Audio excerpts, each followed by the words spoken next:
What's up, guys? Welcome back to my channel. Welcome to another book chat video. In today's video, I'm going to be doing a book chat about this book, Now You Know Me Better by TOYOSI EFFIONG. And in going about this, I'm going to be sharing with you guys who the author is, the overview of the book, the things and lessons I learned, the things I liked and I didn't like about the book, my favorite quotes, and finally my rating. So let's go.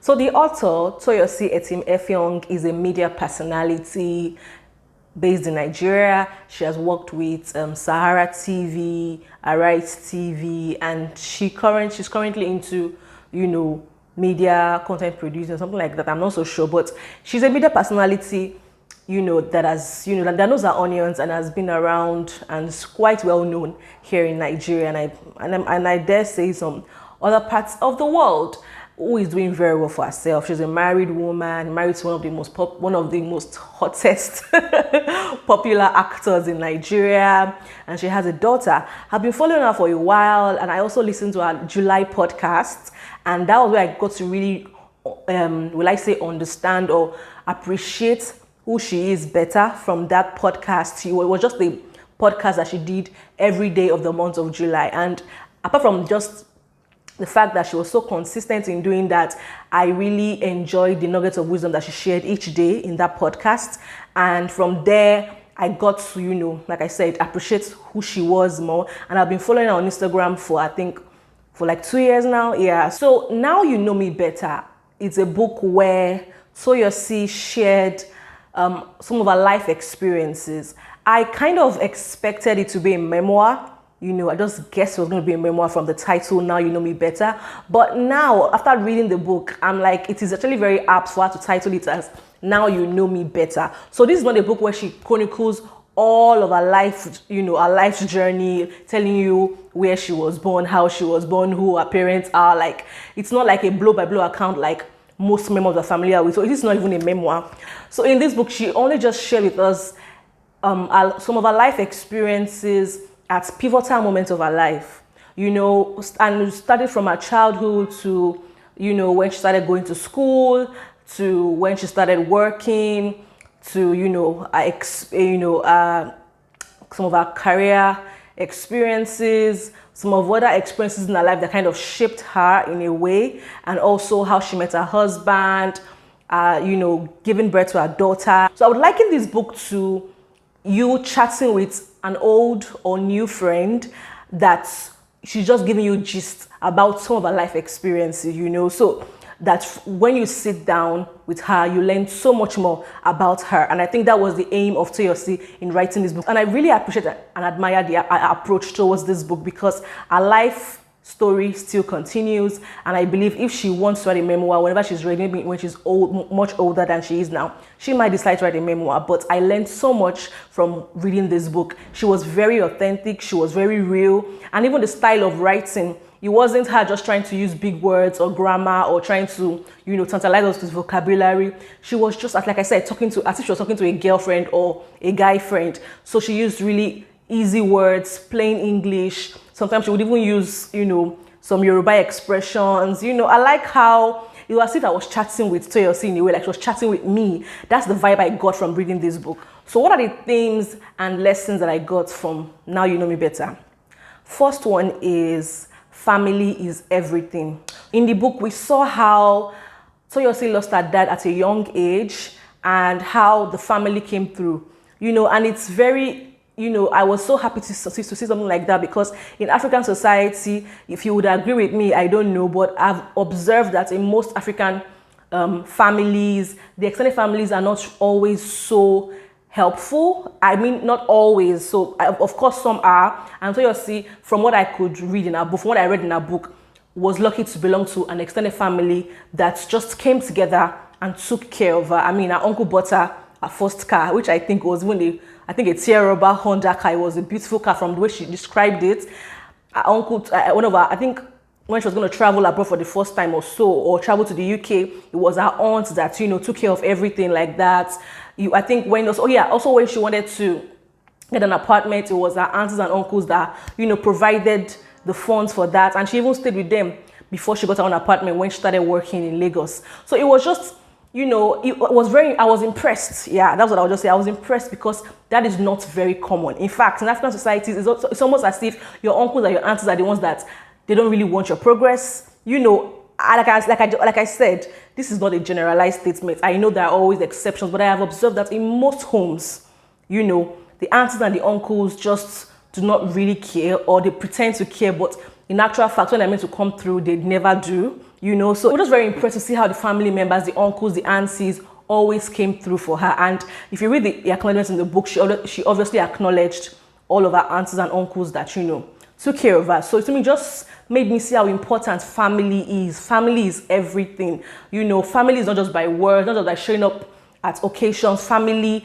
is family indeed, when we are here to help each other, to support each other, and to be there for one another. So that's really, really got me. And I was really happy for her that, you know, she has that kind of extended family in her corner. And also her grandma, I would not forget her grandma. She stayed with her grandma for a very long time, and you could see how that influenced her. The second theme or lesson I got from this book is that it pays to be authentic. Okay, TOYOSI in the book kind of struggled with, you know, being who she was, but I love how authentic she has become, and it's reflected the way she shared her story in this book. She shared with us how growing up, she was caught between both two worlds, where like the side of her father's family was the posh side, you know, and her mother's family was like not so posh, if I'm going to put that nicely. So she stays with her dad from Monday to Friday. Then on weekends, she goes stay with her grandma somewhere around Adegunle or so. You know, in this, you know, the not so pretty and posh and cute parts of Lagos. And she had friends from both sides. So she had an experience of the street life and also the posh experience. So TOYOSI also shared with us how she struggled to find her identity and try to hide that ghetto part of her, you know, her life, and I'll just stick to the posh part. But it's funny how the ghetto part started coming out, you know, while she's trying to, you know, package herself in school. And from the story, we see how she came to own it. You know, it was very impressive, because in life, some of us can absolutely relate to it.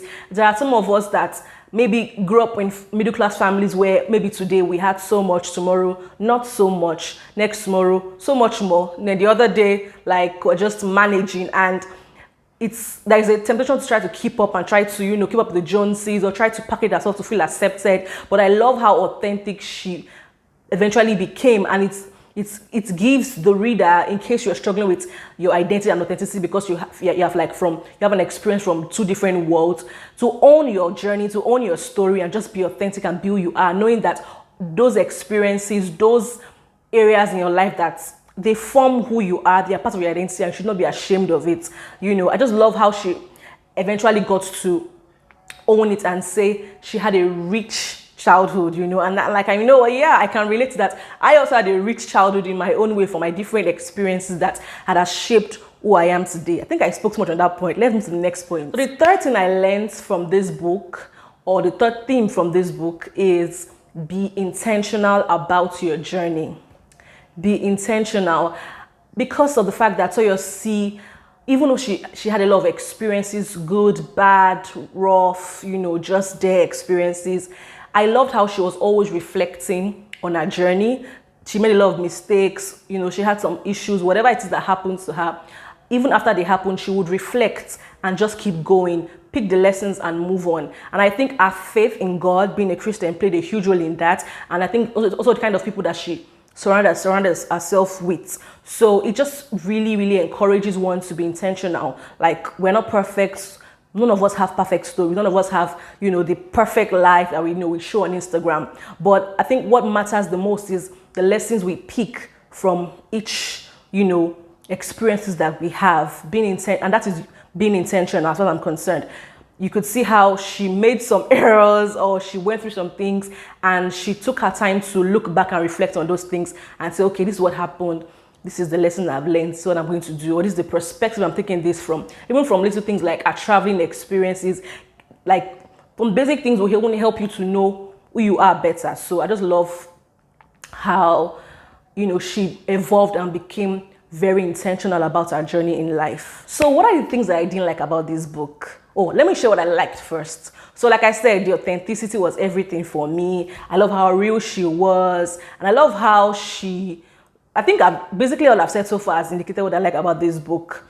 And I'm really looking forward to more books from her. I feel like she has so much she would share, that she can share from her life as she evolves herself. So I love her authenticity. That's the most important thing. It was just very authentic, very real.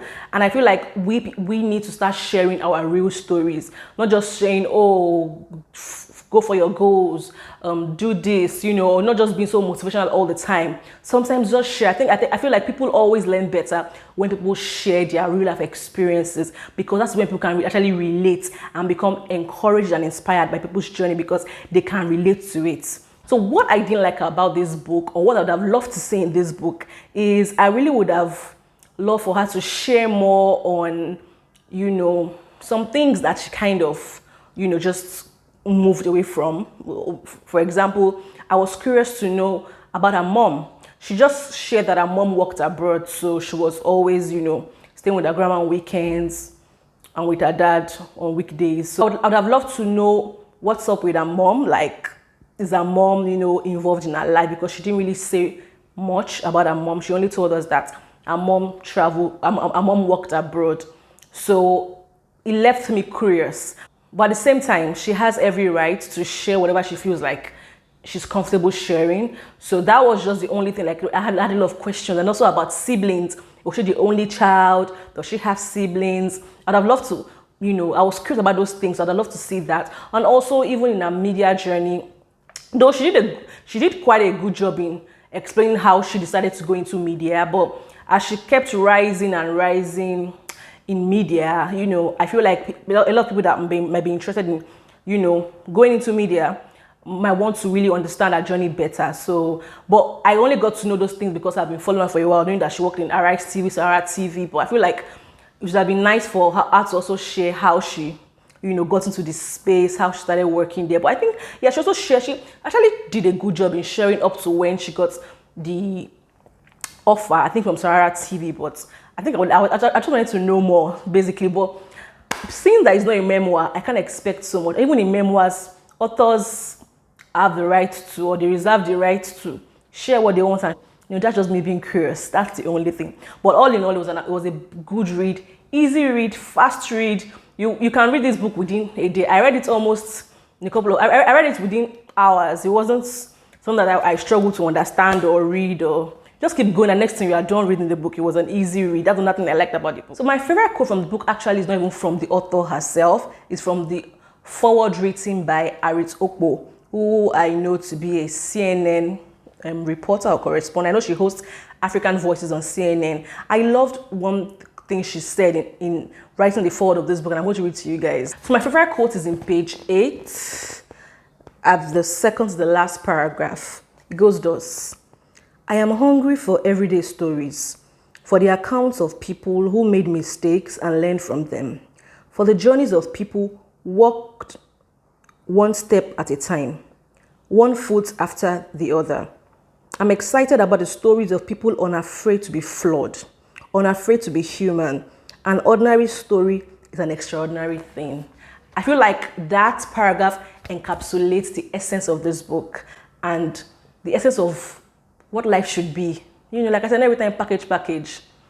There's time for that, but most of the time, that's just it. I think that quote is self-explanatory, so I don't want to say too much. But that quote was just everything for me, and it's just very encouraging for people to just be their true and authentic self. I think that's the biggest takeaway from this book, is that it's okay to be flawed, and it's okay, embrace your journey, embrace your different identities, everything, and just own it and keep it moving, keep growing, keep getting better. I think that was just like the main message I feel like this book is passing across at the end of the day. So my rating for this book is going to be an 8/10. So guys, that brings me to the end of this book chat. I hope you enjoyed watching. Let me know in the comment section if you've read this book or you plan to read it, or if you know about the author and want to just share your own views on whatever it is that I've said today. I'm really hoping to hear from you guys. So I'll be waiting in the comment section, okay? And if you're yet to subscribe to this channel, please subscribe. And also do not forget to give this video a thumbs up, okay? It really encourages and helps my video on my channel. So I'll see you guys in my next one. Bye!